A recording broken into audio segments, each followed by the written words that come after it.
얼마 전에 감사합니다라는 드라마가 방영이 되었습니다. 보신 분도 계시겠지만 여기서 감사합니다라는 이 제목이 고맙습니다, 땡큐의 그런 감사가 아니라 회사 내에 횡령이나 비리를 감사하는 것을 의미합니다. 그 드라마에서 이 감사팀장이 어떠한 외압에도 굴하지 아니하고 회사를 갉아먹는 쥐새끼들을 소탕하는 데 힘을 쓰는 내용이었습니다. 여러분, 만약 여러분이 일하고 있는 곳에서 여러분을 감사한다면 과연 어떤 결과가 나오겠습니까? 청렴결백하여 아무 흠 잡을 것이 없다라고 자신 있게 대답할 수 있으시겠습니까? 물론 사람들이 진행하는 감사는 이리저리 피할 수도 있습니다. 그러나 하나님 앞에서 여러분의 삶을, 여러분의 신앙을 감사한다면 과연 어떤 결과가 나오게 될까요? 오늘 본문에서는 하나님 앞에서도 사람들 앞에서도 감사를 받게 되었을 때 아무런 지적사항이나 흠잡을 것이 없었던 인물이 나옵니다. 바로 다니엘입니다. 다니엘에 관하여서는 여러 차례 설교를 통해서 많이 알고 계실 것입니다. 그래도 다시 한번 이 다니엘에 대해서 대략적으로 말씀을 드리자면, 바벨론이 남유다를 멸망시키는 과정 속에서 세 차례에 걸쳐서 침략을 하고 그 남유다의 또 왕족이나 귀족 자녀들을 바벨론으로 끌고 갔습니다. 다니엘과 세 친구는 1차 포로 이송 때 바벨론으로 끌려왔던 인물입니다. 그때의 다니엘의 나이가 10대 청소년 시기였습니다. 하나님은 다니엘에게 남들보다 뛰어난 지혜를 주셔서 바벨론 제국 하에서 총리 역할을 감당하게 하십니다. 그런데 그 바벨론이 바사라는 나라에 의해 망하게 됩니다. 하지만 다니엘은 나라가 바뀌고 왕이 바뀌는 상황 속에서도 여전히 총리의 직분을 감당하게 됩니다. 오늘 본문은 어느덧 다니엘의 나이가 80세에 이르렀을 그 80대에 이르렀을 때의 일입니다. 앞서 말씀드렸듯이 바사 페르시아가 바벨론을 멸망시키면서 어마어마한 땅을 차지하게 됩니다. 이 바사의 다리오 왕은 이 지역을 120개의 지방으로 나누고 각 지방별로 120명의 장관을 세웁니다. 그리고 그 위에 그들을 통치하는 3명의 총리를 세웁니다. 그 3명의 총리 가운데 하나가 바로 이 다니엘입니다. 또 왕은 그 3명의 총리 가운데 다니엘을 나라 전체의 최고 통치자로 삼으려고 합니다. 이 내용이 1절에서 3절까지 나와 있는데요, 1절에서 3절까지 말씀 보니까 다리오가 자기의 뜻대로 고관 120명을 세워 전국을 통치하게 하고 또 그들 위에 총리 셋을 두었으니 다니엘이 그 중에 하나이라. 이는 고관들로 총리에게 자기의 직무를 보고하게 하여 왕에게 손해가 없게 하려 함이었더라. 다니엘은 마음이 민첩하여 총리들과 고관들 위에 뛰어남으로 왕이 그를 세워 전국을 다스리게 하고자 한지라 라고 나와 있습니다. 왕이 이 다니엘을 나라 전체의 통치자로 삼으려고 합니다. 그러자 이 나머지 2명의 총리와 또 지방 장관들이 이 다니엘을 제거하려고 합니다. 왜요? 다니엘은 포로로 잡혀왔던 유대인 출신이었습니다. 더군다나 이전에 바벨론 제국에 충성을 다했던 사람이었습니다. 바사 출신도 아니고 바사 제국이 세워지는데 아무런 공헌도 하지 않았던 이 다니엘이 자기들보다 더 높은 자리에 올라가는 것을 못마땅하게 생각합니다. 배가 아픕니다. 그런데 이것보다 더 큰 이유가 있습니다. 당시에 이 고관들은 아까 120개의 지역으로 나눴다고 그랬잖아요. 120개의 그 고관들은 그 관할 지역을 통치하면서 세금을 걷어들였습니다. 그러나 그들은 자신의 권력으로 부당하게 자기 이익을 챙겼습니다. 비자금 만들고 삥땅 처먹었던 것입니다. 나라를 갉아먹었던 쥐새끼와 같은 존재들이었습니다. 120개 지역의 고관들이 총리에게 자기의 직무를 보고하게 됩니다. 그렇게 보고할 때에 제대로 감사를 하면 그대로 적발될 일들이 많았습니다. 하지만 총리들도 한 통속이 되어서 눈 감아주면서 같이 부당한 이익을 취하려고 하는 것입니다. 그러나 다니엘은 2절 말씀에처럼 왕에게 손해가 없게 하는 자신의 임무에 충실했던 사람이었습니다. 다니엘이 최고 통치자가 되면 더 이상 그 일들을 할 수가 없게 되는 것입니다.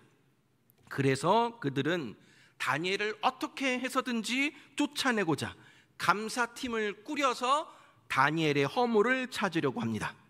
지금 정적들은 다니엘에게서 약점을 잡으려고 눈에 불을 켜고 있습니다. 사실 이렇게 찾기 시작하면 안 걸리는 사람이 어디 있겠습니까? 먼지 안 나는 사람이 어디 있겠습니까? 그러나 다니엘은 어떻습니까?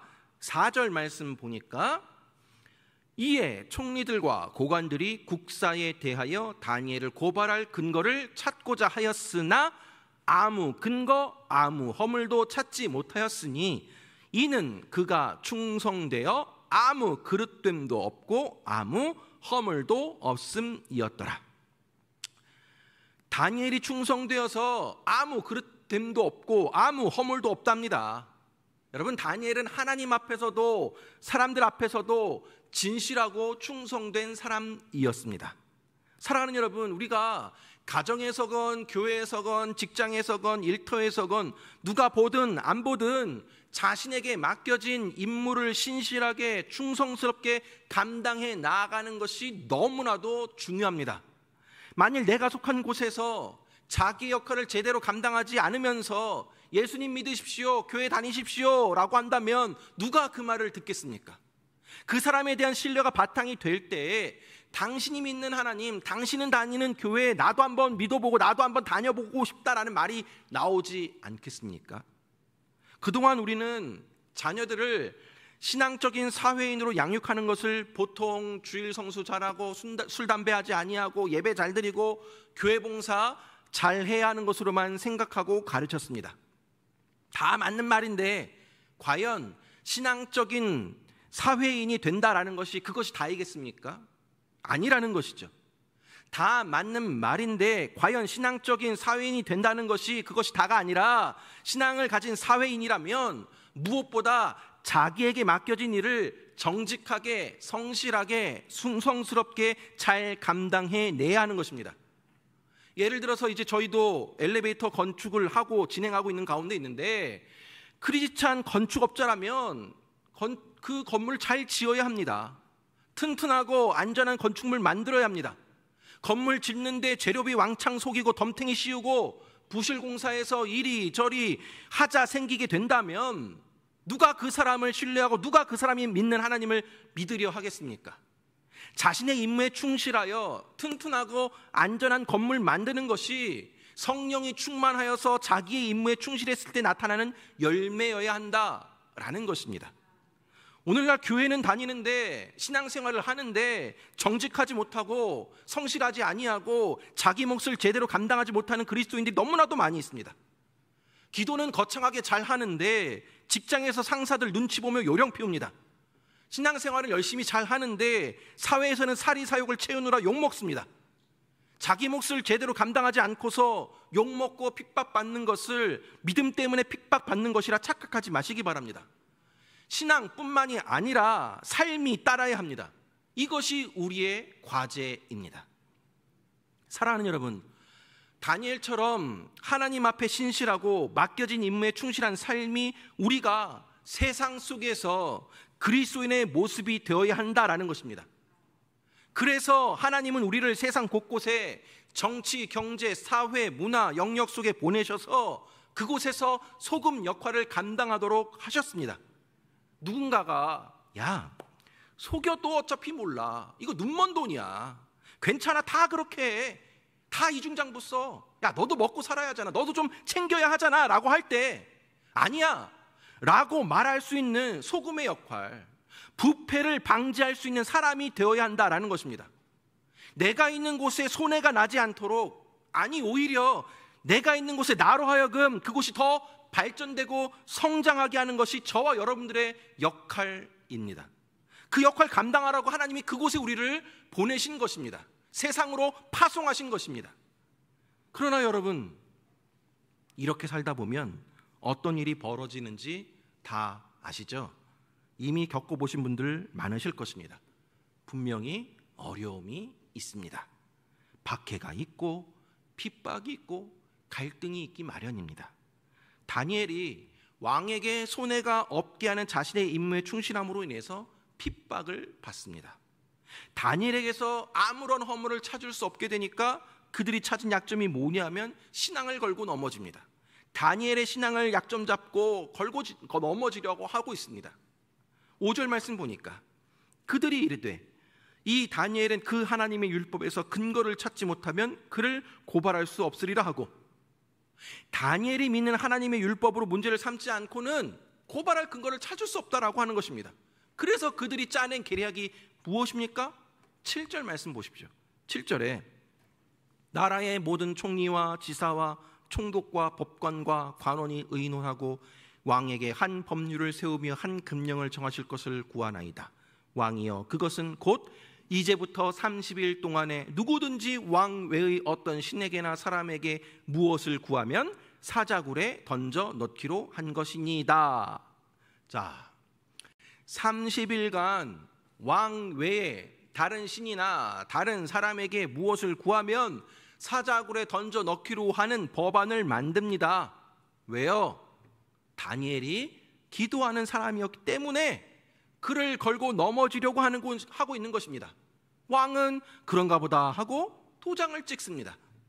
사랑하는 여러분, 지금 대적들이 다니엘을 함정에 빠뜨리기 위해 세운 법안의 내용을 보면 그들의 생각 속에 무엇이 전제가 되어 있습니까? 이렇게 새로운 법을 만들어도 다니엘은 기도할 거다라는 것을 알고 있었습니다. 다니엘이 만약 겁먹고 기도하지 않는다라고 생각을 했으면 이런 법안 만들지도 않았겠죠. 다니엘의 대적들은 다니엘에 대한 믿음이 있었습니다. 무슨 믿음이요? 다니엘은 어떠한 환경하고 어떠한 상황에서도 자신의 신에게 기도할 것이다 라는 확신이 있었습니다. 사랑하는 여러분, 이거 지금 굉장히 도전적인 이야기 아닙니까? 다니엘의 대적들이 다니엘을 걸고 넘어지려 할 때 저 사람은 반드시 기도할 거야 라는 것을 전제로 해서 법안을 만들고 걸고 넘어집니다. 사랑하는 여러분, 바라기는 주변의 사람들이 우리 영주 동부교회 성도님들을 보면서 야, 진짜 저 사람은 어떠한 어려움 앞에서도 반드시 기도할 사람이야. 진짜 저 사람은 어떠한 상황이 와도 주일 성수할 사람이야. 주일에는 꼭 교회 가야 하는 사람이야 라는 인정을 받을 수 있게 되기를 간절히 바랍니다. 자, 다니엘은 다른 신에게 기도하면 사자굴에 던져지게 된다라는 법안이 통과된 사실을 알았습니다. 그러나 다니엘은 기도하러 갑니다. 10절 말씀 보니까 다니엘이 이 조서에 왕의 도장이 찍힌 것을 알고도 자기 집에 돌아가서는 윗방에 올라가 예루살렘으로 향한 창문을 열고 전에 하던 대로 하루 3번씩 무릎을 꿇고 기도하며 그의 하나님께 감사하였더라. 다니엘은 왕이 새로운 법안에 도장을 찍었다라는 사실을 알았습니다. 근데 뭐 도장을 찍든 말든 그 법이 실행되든 안 되든 상관없이 무릎 꿇고 하나님께 기도하며 하나님께 감사합니다. 다니엘은 도장 찍은 것을 봤지만 그렇게 두려워하지 않았습니다. 왜요? 다니엘은 왕의 힘보다 하나님이 크시다는 것을 알았기 때문입니다. 하나님의 통치하심을 믿었기 때문입니다. 하나님의 주권을 믿었습니다. 하나님이 지켜주시다는 확신이 그에게 있었습니다. 그래서 그가 뭐 하는 겁니까? 하나님께 무릎을 꿇으러 가는 겁니다. 그리고 하나님 앞에 감사합니다. 지금 감사할 상황입니까? 목숨이 위협받는 상황인데 그럼에도 불구하고 그는 하나님 앞에 무릎을 꿇고 하나님께 감사하며 나아가고 있는 모습입니다. 사랑하는 여러분, 우리가 누구를 두려워해야 하겠습니까? 우리가 세상을 두려워해야 하겠습니까? 하나님을 두려워해야 하겠습니까? 왜 우리가 세상 앞에 비참하게 무릎을 꿇는지 아십니까? 하나님 앞에 무릎 꿇지 않기 때문에 그렇습니다. 그러나 하나님께 무릎 꿇는 사람은 세상 앞에 무릎 꿇지 않습니다. 여러분, 세상이 두려운 이유는 하나님 두려워하지 아니하고 하나님 경외하지 아니하고 그 앞에 무릎을 꿇지 않았기 때문입니다. 하나님보다 세상을 더 무서워하기 때문에 쩔쩔매고 있는 모습입니다. 지금 다니엘은 다리오 왕보다 하나님을 더 두려워하였고, 다리오 왕이나 이방신이 아니라 하나님 앞에 무릎을 꿇었습니다. 그 결과가 어떻게 됩니까? 결국에 다니엘은 사자굴에 던져지게 됩니다. 그러나 우리 너무나도 잘 알고 있습니다. 어떤 일이 벌어집니까? 다니엘이 그 안에서 살아나오게 됩니다. 하나님이 다니엘을 사자굴 속에서 건져주셨습니다. 그 비결이 무엇입니까? 23절 말씀 볼까요? 23절 말씀에 보니까 다니엘이 이제 사자굴 속에서 살아있는 것을 본 다리오 왕이 이렇게 고백을 합니다. 왕이 심히 기뻐서 명하여 다니엘을 굴에서 올리라 하매 그들이 다니엘을 굴에서 올린즉 그의 몸이 조금도 상하지 아니하였으니 이는 그가 자기의 하나님을 믿음이었더라. 뭐라고요? 이는 그가 자기의 하나님을 믿음이었더라. 다니엘이 사자굴에서도 그의 몸이 조금도 상하지 않고 살아난 이유는 바로 다니엘에게 하나님을 의지하는 믿음이 있었기 때문에 라고 있는 것들을 지금 밝히고 있는 것입니다. 어떤 하나님이라고 하고 있습니까? 이는 그가 자기의 하나님을 믿음이었더라 라고 되어 있습니다. 자기의 하나님입니다. 다니엘의 하나님, 나의 하나님을 고백하고 있는 것입니다. 우리가 알다시피 다니엘은 청소년 시절에 바벨론의 포로로 끌려왔습니다. 1장에 보면 우상의 제물을 먹어야 하는가 말아야 하는가라는 문제로 큰 어려움을 당하게 됩니다. 그리고 2장에서는 느부갓네살 왕의 꿈을 해석함에 있어서 생명의 위협도 받게 됩니다. 이것 외에도 하나님을 믿지 않는 나라에서 이방 왕을 섬기면서 자신의 믿음을 지키는 일은 사실 매우 어려운 일이었습니다. 하지만 다니엘은 매 순간 살아계신 하나님을 경험하였습니다. 하나님의 절대 주권을 깊이 경험하고 살아왔습니다. 다니엘에게는 내가 경험해서 내가 잘 알고 있는 나만의 하나님이 있었다라는 사실입니다. 내가 믿고 내가 의지하고 내가 신뢰하는 나만의 하나님이 있었다라는 사실입니다. 자기의 하나님 믿음이었더라. 자기의 하나님, 나와 평생토록 함께 하시는 나의 하나님을 믿었기 때문에 사자굴 속에서도 아무런 상처도 찾아볼 수 없이 살아나올 수 있었다라는 사실입니다. 사자굴 속에서 살아나온 이 다니엘을 보고 다리오 왕이 이렇게 선포합니다. 26절 말씀 보니까 내가 이제 조서를 내리노라. 내 나라 관할 아래에 있는 사람들은 다 다니엘의 하나님 앞에서 떨며 두려워할지니 그는 살아계시는 하나님이시요 영원히 변하지 않으실 이시며 그의 나라는 멸망하지 아니할 것이요 그의 권세는 무궁할 것이며 라고 되어 있습니다. 다리오 왕은 하나님을 그 앞에서 떨며 두려워해야 할 뿐이다 라고 고백을 하고 있습니다. 여기서 여러분, 떨며 두려워하다라는 이 말씀이 굉장히 중요합니다. 여러분, 우리가 누구를 두려워할 자로 삼을 것인가? 사람을 두려워하게 되면 내가 두려움에 빠지고, 하나님을 두려워하게 되면 다른 사람들도 하나님 앞에서 떨며 두려워하는 결과를 낳게 된다라는 사실입니다. 우리 하나님은 여전히 이 땅을 통치하고 계십니다. 하나님은 이 땅의 왕이십니다. 하나님 친히 이 땅으로 하여금 하나님을 찬양하게 만들고 계십니다. 사랑하는 여러분, 이제 본문은 마지막으로 어떤 말씀을 하고 있냐면 다니엘이 형통했다라는 말씀으로 다니엘 역사를 마무리합니다. 28절 말씀에 보니까 이 다니엘이 다리오 왕의 시대와 바사 사람 고레스 왕의 시대에 형통하였더라 라고 되어 있습니다. 여기서 형통하다라는 단어는 그 의미 안에는 이런 의미도 있어요. 전진하다라는 의미도 있습니다. 이 말은 형통이 그냥 내 삶 가운데 고난이 없다라는 것이 아니라 고난이 있어도 이기게 하시는 하나님이 함께 전진하는 것, 그것이 바로 형통이라는 의미입니다. 그렇습니다. 다니엘이 왕이 바뀌고 제국이 바뀌어도 형통할 수 있었던 것은 다니엘이 하나님을 신뢰하였고 하나님이 그와 함께 하셔서 힘을 주셨기 때문입니다. 사랑하는 여러분, 세상에서 성공해서 자식 낳아 잘 키워서 돈 많이 벌어서 남부러울 것 없어서 잘 살아서 형통한 인생이 아니라 내 인생에 찾아오는 사자굴과 같은 상황 속에서도 나의 하나님이 나의 인생을 붙들고 인도하고 계신다는 것을 경험하며 그 하나님과 함께 전진해 나아가는 진정한 형통을 누릴 수 있게 되기를 간절히 바랍니다. 말씀을 맺도록 하겠습니다. 사랑하는 여러분, 오늘 우리는 다니엘의 모습을 통해서 세상 속에서 우리 그리스도인들이 어떻게 살아야 할지를 살펴보았습니다.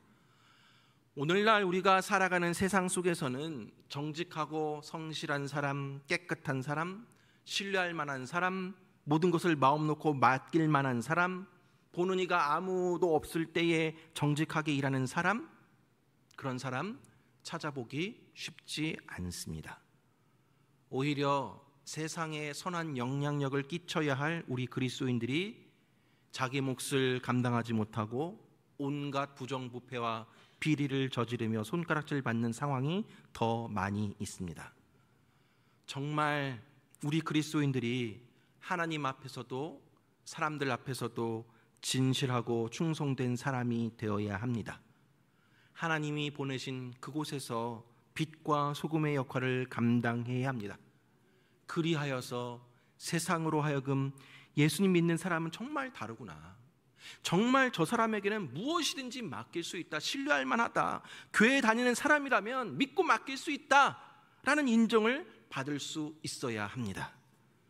또한 우리가 살아가는 세상은 우리의 신앙을 위협합니다.